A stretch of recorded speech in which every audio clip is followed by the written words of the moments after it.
اعوذ باللہ من الشیطان الرجیم بسم اللہ الرحمن الرحیم۔ شروع اللہ کے نام سے جو بہت مہربان اور نہایت رحم کرنے والا ہے۔ محترم سامعین، السلام علیکم ورحمۃ اللہ وبرکاتہ۔ امید ہے آپ سب خیر و عافیت سے ہوں گے اور دعا گو ہوں کہ اللہ پاک ہمیشہ آپ کو صحت و تندرستی والی، ہزاروں خوشیوں والی، رحمتوں والی، برکتوں والی زندگی گزارنے کی توفیق عطا فرمائے، آمین۔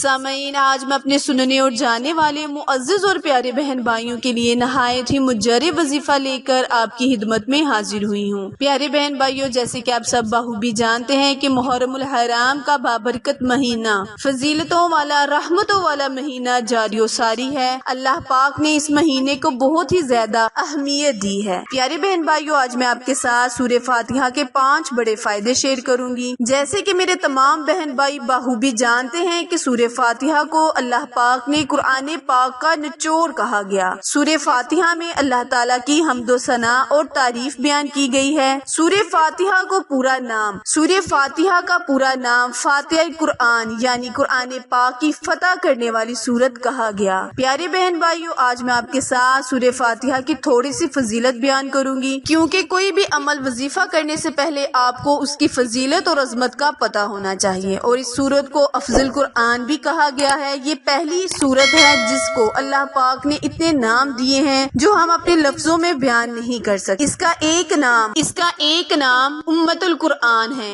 قرآن کا نچوڑ ہے، قرآن کی بنیاد ہے۔ پیارے بہن بھائیوں، اس سورت کو شفا بھی کہا جاتا ہے۔ پیارے بہن بھائیوں، اس سورت کو الشفا بھی کہا جاتا ہے، کیونکہ سورہ فاتحہ بہت سی بیماریوں کا حل ہے۔ ایک دفعہ نبی کریم صلی اللہ علیہ وآلہ وسلم کے زمانے میں کسی شخص کو ایک سانپ نے کاٹ لیا تو حضرت سعد بن نے سورہ فاتحہ کا دم کیا تو وہ ٹھیک ہو گیا۔ نبی کریم صلی اللہ علیہ وآلہ وسلم کا فرمان عالی شان ہے کہ یہ سورت آسمانی خزانوں سے عطا کی گئی ہے۔ پیارے بہن بھائیوں، قرآنی سورت کی جتنی بھی عظمتیں اور فضیلتیں بیان کی جائیں اتنی ہی کم ہیں۔ آج میں آپ کے ساتھ 7 اور 8 محرم کے دن کا بہت ہی خاص مجرب وظیفہ شیئر کروں گی، سورہ فاتحہ کا وظیفہ بیان کروں گی۔ پیارے بہن بھائیوں، اس کی فضیلت اور عظمت کے بارے میں تو میں نے آپ کو بیان کر ہی دیا ہے۔ وقت کی نزاکت کو مد نظر رکھتے ہوئے آئے ہم اپنے وظیفے، اپنے عمل کی جانب چلتے ہیں۔ پیارے بہن بھائیوں، کرنا آپ نے یہ ہے کہ جب آپ سورہ فاتحہ کو بعد نماز ظہر 4 سنت 4 فرض ادا کرنے کے بعد یعنی 2 سنت ادا کرنے سے پہلے اس سورت کو 41 مرتبہ اپنی انگلیوں کے پوروں پر پڑھ لیں گے تو اللہ پاک آپ کی ہر جائز حاجت میں آپ کا ساتھ دے گا۔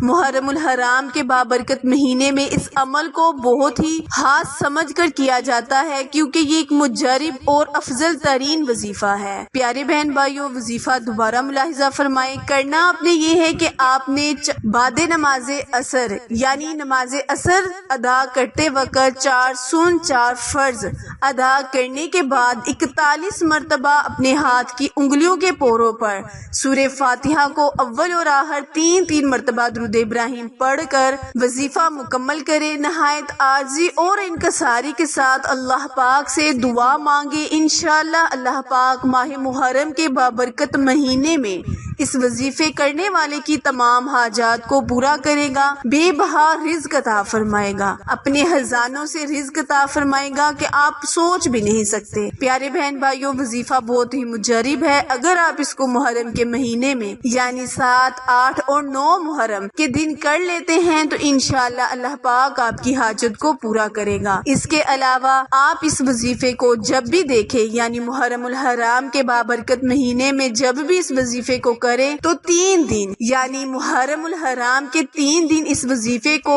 بعد نماز عصر نماز ظہر کے درمیان آپ نے اس وظیفے کو مکمل کرنا ہے اور اللہ کے حضور اپنی حاجت کا سوال کرنا ہے۔ انشاءاللہ اللہ پاک سے امید ہے کہ جس بھی چیز کا آپ اللہ سے دعا کریں گے اللہ پاک اس میں آپ کو کامیابی کا مرانی عطا فرمائے گا۔ آخر میں دعا ہے، التجا ہے کہ اللہ تبارک تعالیٰ میرے اور آپ کے ہر صغیرہ اور کبیرہ گناہ کو معاف فرمائے۔ پیارے بہن بھائیوں، میرے چینل اردو کوائٹس ہسٹری کو لائک، شیئر اور سبسکرائب کرنا مت بھولیں، کیونکہ آپ لوگوں کی سپورٹ ہی میری کامیابی کا ذریعہ ہے۔ پھر ملیں گے کسی اچھے وظیفے کے ساتھ، تب تک کے لیے اجازت دیں۔ اللہ نگہبان۔